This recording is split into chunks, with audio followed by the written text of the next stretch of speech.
I was born on the Payne Ranch in Stevens County, east of Duncan. My father had, he and his sister got 160-acre allotments on Wild Horse Creek out east of Duncan in Chickasaw country. And my dad leased his allotment land and leased the ranch because he wanted to raise cattle. So 4 of us children were born on that Payne Ranch. And after that, we moved around on a little highway going into Duncan, where they had built a school. And we could all go across. He built a house there, and we could go across the road to the schoolhouse. And so there we didn't have far to go. And that's in 1929 is when I started the school in that house, the schoolhouse there. That was a time when a lady, Miss Hall, was a teacher. And she had a rubber hose about 3 feet long. It looked like, I don't know how long it was. But if you spoke one word of Choctaw, we got hit with that rubber hose because nothing but English was spoken in that little one-room schoolhouse. And consequently, I didn't speak any Choctaw because I didn't want to be whipped with that hose. But, that's where I was born, near Duncan, just east of Duncan.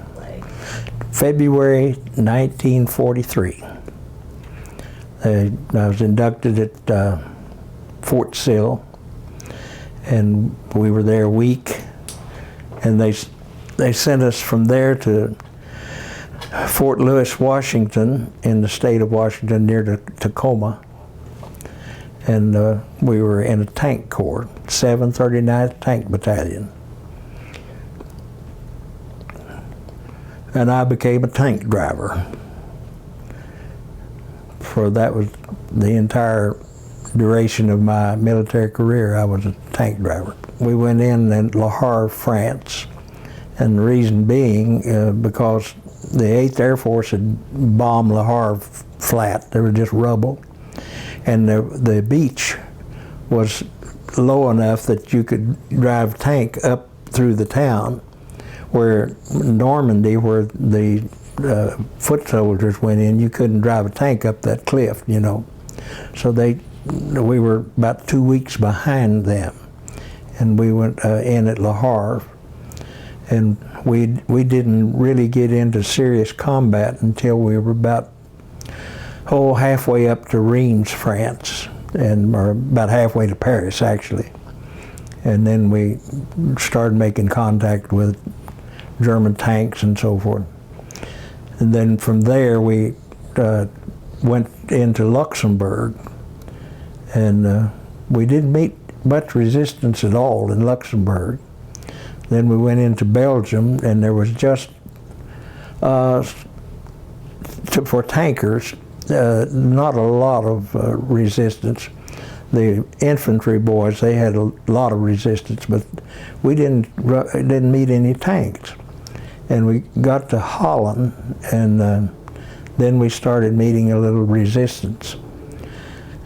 And from Holland, we went into Aachen, Germany, after we had destroyed some of the Siegfried line, those big tooth-looking cement blocks. That we got them out of the way, and we went through Aachen, and we met quite a lot of resistance from there.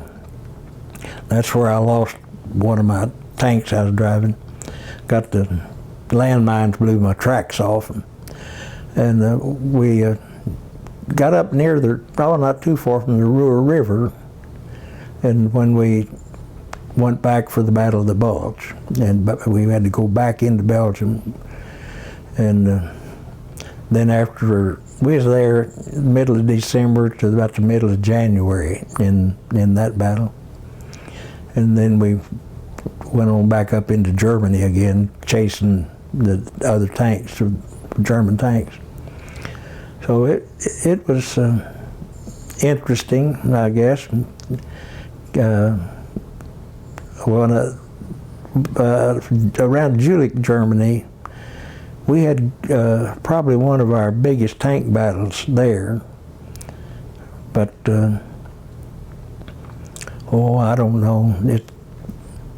It wasn't a lot of fun, you know, but sure did have some fine people with me, real good men. I came back on the leave, and I thought about grandmother's cooking, Miss Holmes. So I called up, and she said, why don't you come up and have dinner with us? She said, I got a roast, I don't remember now what it was, but I knew it'd be wonderful. So I went up there, and boy, they fed me so much food. Billy was there, and she had grown. I couldn't believe what a beautiful girl she was. And we had a nice visit, and she lived just a couple doors down. After we'd eaten, and I walked back over to her house with her, and she says, when are you going back to camp? And I said, I've got to go tomorrow. And I said, after I get back, in 2 weeks, I'm going overseas. And she said, I wish you could stay a while longer. And I said, well, I can't, Billy, but I said, I'll tell you what, why don't we get married? She said, okay. We'd never dated. I'd never bought her a hamburger, took her to a movie, anything.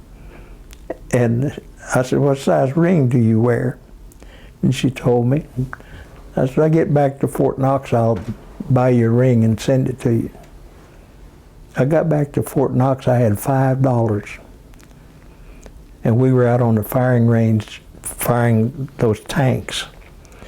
And you get breaks pretty often because it'll damage your ears, you know. And I got a break, and I was walking behind some of these big canvas trucks that had canvas back over the back end of them. And I heard a noise, and I peeped in there, and this guy's shooting dice in there. And they hollered at me and said, come on in, Sarge, come in. So I said, fellas, I just got $5. And they said, well, that's fine, we'll take you $5. So I put it down, and when I left that 15-minute break, I had $75. And I wouldn't ever go back with them. So I went to Louisville and bought her a $69 engagement ring and sent it to her. Well, little did I know what had been going on at home, but she and my mother had been talking a lot. And Mother called me and asked me if I had any time off before I shipped out. And I said, yes, I do. I can take 4 or 5 days, but that's all. And I can't get back to Oklahoma in that time. She said, well, would you meet me in Kansas City? And I said, yes, I can do that. She said, well, I'm bringing Billy with me. Okay. So I met them in Kansas City, and Billy said, I won't get married now. And I said, well, Billy, your mother will have a fit. She don't want us to get married now, and I don't want to get married now. I'm going overseas. She said, call Mother and tell her. So I said, okay, and if she says yes, I will, but she doesn't, I won't. So I called her mother. Well, she wanted Billy to have a big wedding, you know, and all that kind of stuff. And Billy got on the phone, and make a long story short, the next day we got married. And I've blamed my mother ever since. But it's been 71 years, so I guess we made it. Actually, no. When I came home, I went to college, and my GI Bill money never did come in. And after about a year of starvation, I was working in a dry cleaning plant on campus, and I went back to Duncan with Billy to visit one day, and I was walking down the street in front of the Firestone store, and the manager came out and greeted me and said he hadn't seen me in a long time, and He said, how do you like college? And I said, oh, I like it all right, but I'm about to starve to death. I said, my GI Bill never did come through. And he said, well, why don't you just quit and not go back? And I said, well, I'm tempted. He said, well, I'll make you assistant manager of our store if you'll stay. And I said, I've never sold anything in my life. I said, you've got 7 employees in there. What would they think of me being assistant manager with no experience? He said, I don't care what they say. I know you, and so I'd like for you to come be. I said, how much would it pay? He said, $300 a month, and that sounded like a fortune. So I did it. 3 months later, 2 men came in and asked me if I'd open a store in Comanche and be the manager. And I said, with 3 months experience? They said, well, we've been hearing about you in the Firestone, so I did. I opened a store for them in Comanche, Oklahoma, and ran a pretty successful store. And then I heard about the oil field, and it paid pretty good. So I went to work in the oil field and ended up a salesman and a district manager and a division manager, and moved to Oklahoma City in '57. And I just really didn't like it, but I was doing well. And Billy said, well, if you don't like it, why don't we do something else? And I said, well, let's think about it and see what we can do. And we opened Choctaw Trading Post, and on 15th and Portland. Ended up, I bought the end of the block and we made it bigger. And we ran a very successful business there until I sold it January the 1st, 1989. And been out of work ever since. I worked for him. I had a doctor's degree. My wife had an education, and I went to work in his store. I don't know if you ever remember the Choctaw Trading Post. Wonderful place. I loved it. And we'd come back home, and you see, I still say home. And I'm almost 80 years of age now. You know, my father, even though he was a Presbyterian minister and he preached in Choctaw and English and could do it at the same time, and which was very difficult. But he thought that the white folks were right, that we had to learn English or we couldn't prosper. So he didn't object to the treatment that we got if we did. And so therefore, the only time he would speak Choctaw was at the table when we'd eat. He would ask for food, and he always prayed in Choctaw. Choc ato nana chok mai timilayo ka ama bachito. Choc Charleston, my grandfather amafo ato nana chok mai timilayo ka ama bachito. He's taught me a variety of good things. Tinkba amafo tamanolito. He told me, Nicholas ishinopalik mat kana ishimanopalik mat. Nicholas holabin na isholabin na. Chimanompat ianthik ma yamata chukmashki. Nicholas, when you talk to somebody, don't lie to them or deceive them. Be straight up with your words, and when your words have truth behind them, that's always going to be the best way to do things. That's a good way to do it.